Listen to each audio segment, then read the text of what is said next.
everyone. Welcome back to another episode of Parallel Barkings. Woof woof. Name is Larry Backer, and I'm here with my daughter, Woof. Ariana Wolf, Ariana Wolf. Yes. Ariana Wolf, you can tell, you can distinguish us by the quality of our woofs. Yes. Well, today we are going to continue talking about security. We've been talking about food security. We've been talking about indivisible security. We've been talking about all Data security. Data security. Today, we're going to talk about security to vital infrastructure. And of course, a lot of this revolves around and has been brought to a head by the Russian invasion of Ukraine. War, especially old-fashioned 19th century wars like this, tend to be a very, very precise crucible for exposing and bringing these issues to a head, and so they have. And in this case, when we're talking about infrastructure security, we've already seen this in a variety of contexts. Most of the Western press and their supporters, as well as social media, had sort of kind of talked about the difficulties of dealing with, quote unquote, dealing with the Russians when 10 or 15 or 20 years of EU policy and actually quite sound policy in its day. So we can't just say, aha, I told you so, because no one was telling, well, we were sort of telling them so, because we were saying that you should. All right, you're going off track, but no. I'm getting to where we're going. Okay. Germany. Go. Germany, right? For the last 10 or 15 years, there was a huge debate. And what the Germans had wanted to do was what really sparked the EU, which is a notion that if you create systems of mutual dependency, you substantially reduce the possibilities of war. That was what happened after the Second World War, where you married German steel to French coal, or was it German coal to French steel? Either way, you marry these together, you put it up in a supranational entity, and the Germans and the French will be much harder for them to go to war. And so they applied this theory, and there are a number of other reasons as well. We've got maybe at least a dozen PhD theses that will be written about this later.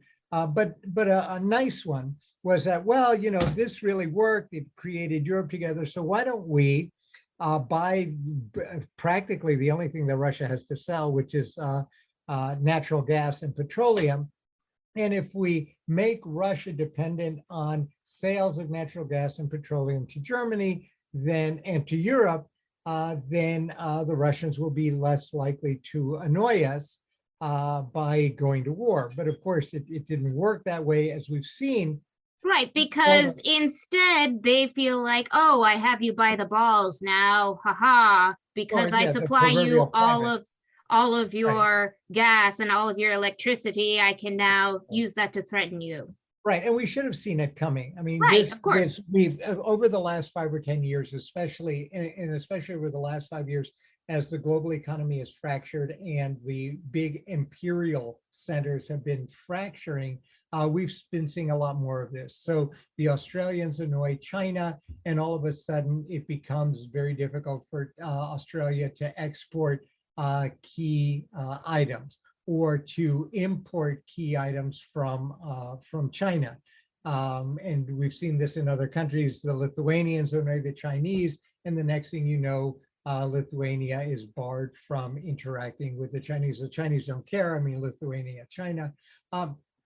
And of course, we've seen this from the other side with the really nicely refined program that the Americans have been spearheading of targeted sanctions. And targeted sanctions effectively mean to exploit this world that was based on how we can create peace through deeply embedded interconnections. Well, if you create a sanctions, now you deprive someone of what they have, and that should make them more compliant. Yeah, and what's really heinous about the US sanctions is their economic sanctions, so that they make the entire they shake the framework that everybody works off of, so that when I mean Russia goes off and says, I want you to pay me in rubles instead of Why are you saying because you want to hear yourself speak?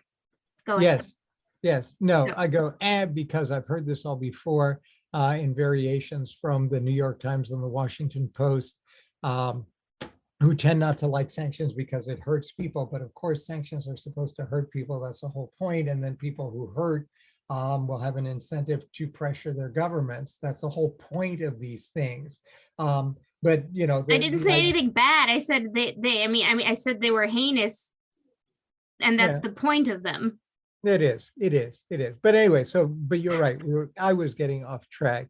And so that brings us back to infrastructure security in Germany, of course, was the first one that we worried about this in the Russo-Ukrainian war.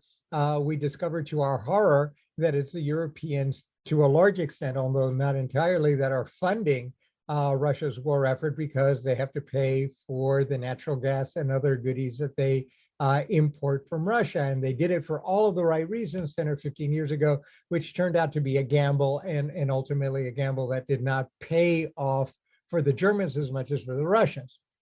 Well, now with the Ukrainian invasion, right, the Finns and the Swedes that have been scrupulously neutral, even though sometimes they were quite unhappy about this, and who I think quite rightly are to some extent suspicious of NATO and its politics, right, now find themselves in the unenviable position of saying, so what has neutrality got us? Neutrality got us to the same position in the cattle farm that the Ukrainians are in, and you know, the slaughterhouse is Russia. So what's the difference between Ukraine and Finland? Well, Russian appetites. So to what extent can we be reassured that in fact Russia will meet its responsibility, right? It's a tit for tat. I will be neutral, says Finland, and Russia says, I will ignore you militarily. And then everyone lives together. Well, they see this.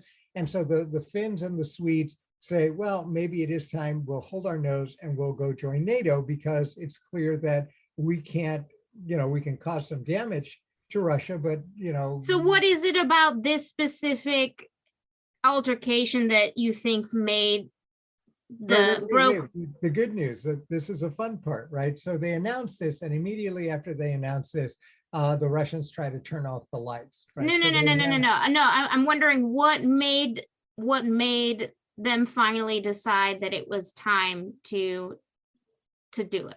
Finally, just the invasion, Russia's bad behavior, and this had been building. It's not. It's not the first time Russia had behaved badly. So I'm saying why? Right. Why now? Because they crossed the line, right? And so they've always crossed the line. This is not news. For them, for whatever reasons, it's the accumulation, or maybe it's the straw that broke the camel's back.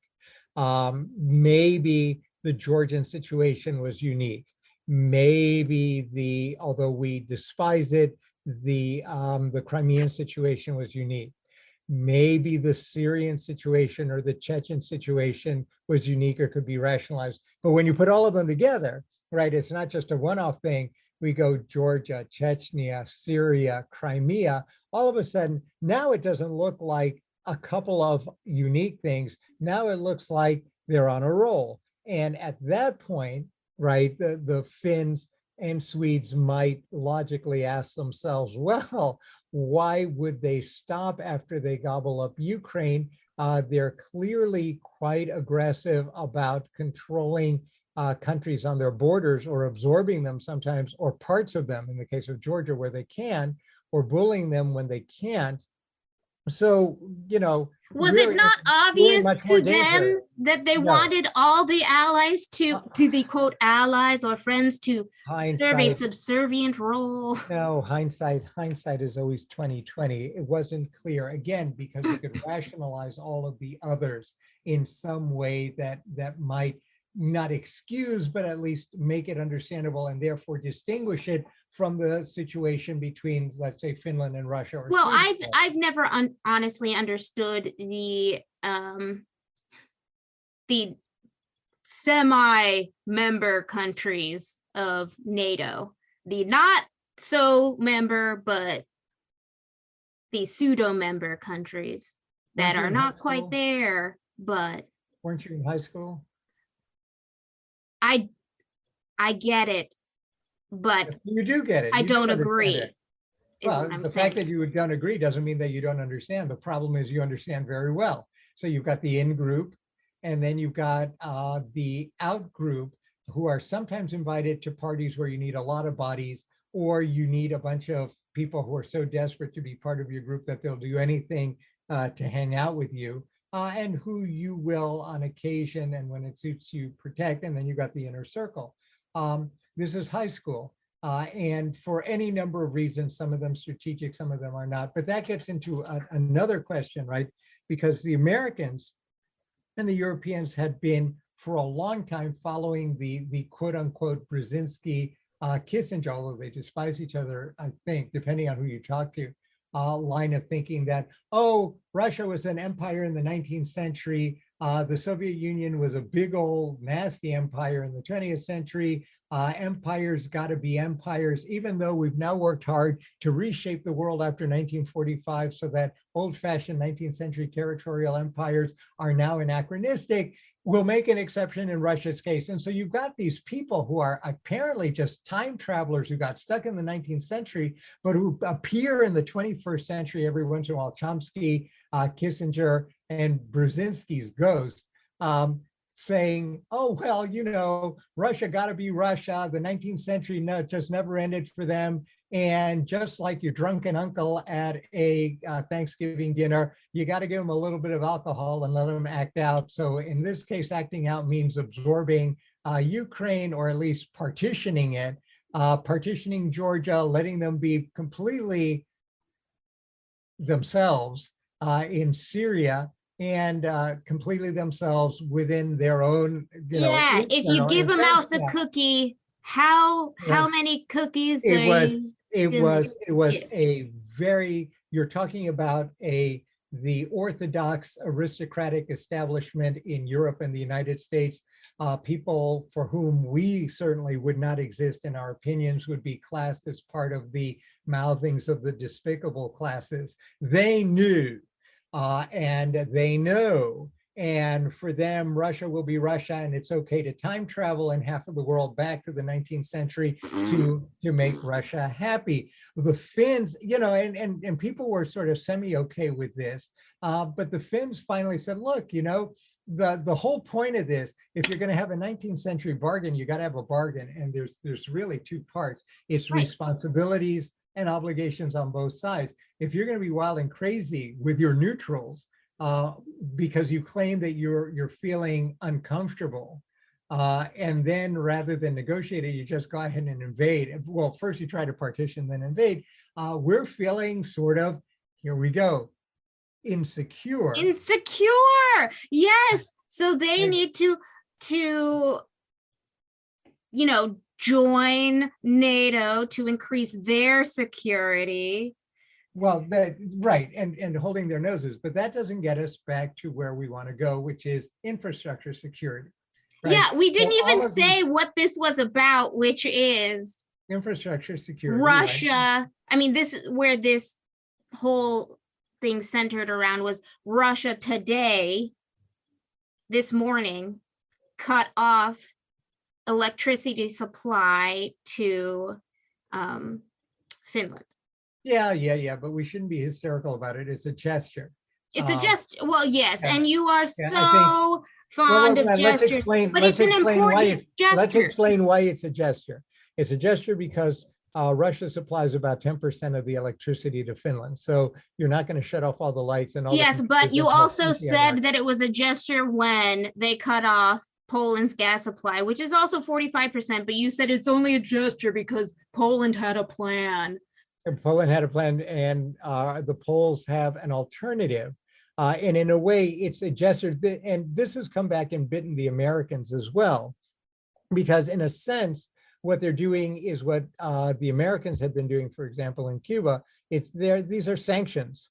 These are sanctions regimes. The Americans do it by law. they wait until Congress acts or some administrative agency, and we have this big performance of democratic deliberation. The Russians are Russians, right? We'll go again back to the 19th century. And so the Finns announce that they're going to join NATO. And the next thing you know, a state-connected electrical company says, oh, lights are off. And you don't have to fuss with the Administrative Procedure Act or congressional debates, but it's still a sanctions program. And so in a sense, when you're looking at infrastructure security, you have to look at infrastructure security now within the cultures that have been pioneered by the Americans, really. You have to look at it from the culture of sanctions. Everyone learns from the Americans. We still are the leading state. And if you think for a minute that people are not watching and learning and in their own crude ways trying to adapt what we do, you're insane. And so here they say, well, the Americans are really hurting the Russians with sanctions, not killing them, but causing them great pain. And so, well, we can do sanctions too. The Chinese have done this, the Iranians have done, everyone will do this. But sanctions tend to go, when they hit at just the right level, they tend to go to issues of security, even though they arise because of issues of insecurity. Now they go to issues of security as well. And in this case, it's infrastructure security. For the Poles and the Germans, it's the supply of natural gas. And Bulgaria. And Bulgaria, they were smart enough to wait until, what month is this, May? What do we know about the difference between May and February? It's cold in February, you need the gas. So you're going to play nice. You may not need as much gas in May, and you can scramble over the next 4 or 5 months so that when you do need gas again to heat the homes of your millions of citizens and residents, that you'll have an alternative source. And there are alternative sources, it's infrastructure. Yeah, this is making me think of like business continuity plans. Like you need to have, yes, for sanctions, y'all need to think about what your backup countries are for your supply chain. And that's an excellent point, because in a sense, what we're looking at is economic activity, interrelated economic activities, force majeure in the form of punitive measures, and then scrambling ways to find alternative suppliers. Right, short-term suppliers, and then rethinking long-term. Yes. And so what infrastructure insecurity does, it tends to then do what we see in Finland. If the Finns were even marginally wondering whether they were making the right decision about going to NATO, well, thank you, electric company. It made it very clear that, well, yeah, the Americans and the Germans may get cross with us, but they're not going to cut off our electricity on a you made the decision for us. That's exactly what I thought. I was like, okay, well, that was easy. Thank you.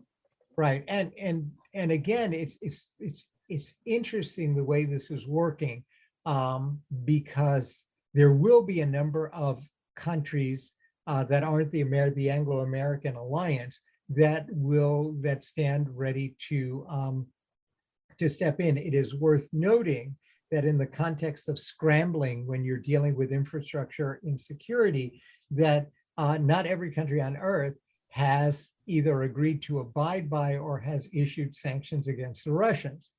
And there's all kinds of ways of, as we've seen, the Iranians have gotten very good at this, the North Koreans even better, at minimizing or at least mitigating the worst effects of sanctions regimes.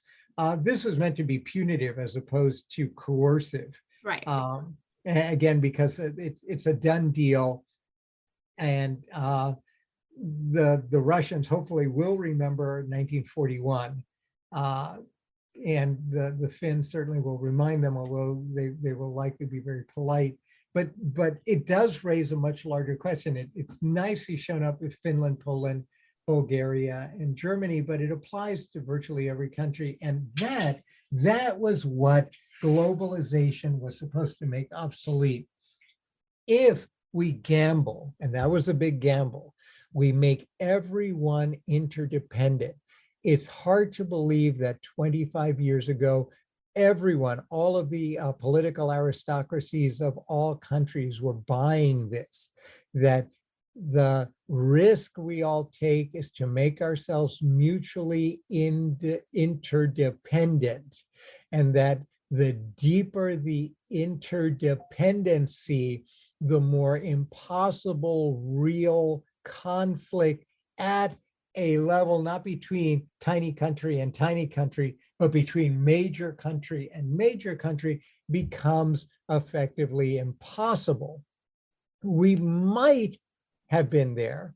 And this is an odd case, because here what we're dealing with is major country versus minor country, right? Russia versus Ukraine.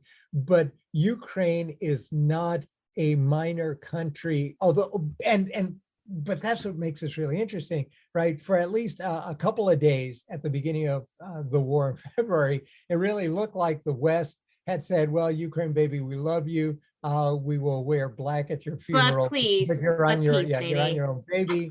You're on your own.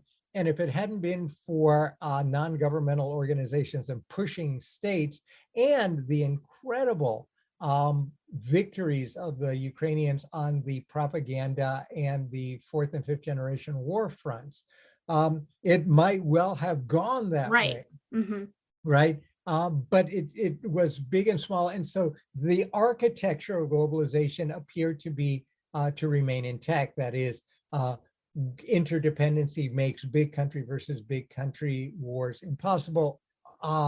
But certainly as this has bogged down and the West has smelled victory, they remind me of the Russians declaring war against the Japanese in 1945 so that they could steal a bunch of their territory up in the Northern Pacific. So the Americans and the Europeans see that the Ukrainians are actually doing this with the help of the non-public sector. And all of a sudden they say, well, let's get on this boat as well. Our masses are, all of the stars are aligned. And now, right, we imperil this, the interdependency thing. And that's a long way around of getting back to the issue of insecurity, because we wanted everyone to be insecure, because we thought it would avoid the very thing that now, because of the the behaviors of Russia and the miraculous behaviors of the Ukrainians and the private sector, global private sector, we now see us effectively at a stage where you've got the major powers now engaged, one directly and the other still indirectly, but inching towards direct. I don't think you're going to see troops. We're never, absent, I never say never, but you're not going to see that. But you've seen already the quality of both military and non-military aid has gotten much more sophisticated. How dare you have your phone on whilst we podcast? Yeah, sorry. So that meant for me to stop. Can you still hear me? All right. So what do you think of all of this? I mean, we've made this very complicated, but the real question is very simple, right? What do we do about infrastructure insecurity, buses, trains, planes, electricity, gas, and the like? Put a leash on your phone first. Well, that tells us our time is up. Second, I'm going to go back to my business continuity plan thing and say we all need to reevaluate what our backup plans are for sanctions. When we think we're going to get sanctioned, what are our backup energy, backup infrastructure, backup suppliers? We need all of that, and knowing and being realistic that we can't do it on the short term domestically, probably need help. All right, but here's something really interesting. Let's hear it. That issue, and it really shows you the way post-global imperial systems are now really becoming much more visible. What you say is absolutely right. And it applies to second, third, and fourth ranked countries. But are the Americans, and Russia's a second tier country at best, the two top tier countries and possibly the amalgamation of countries that make up the EU, so 2.5, are they sanction proof?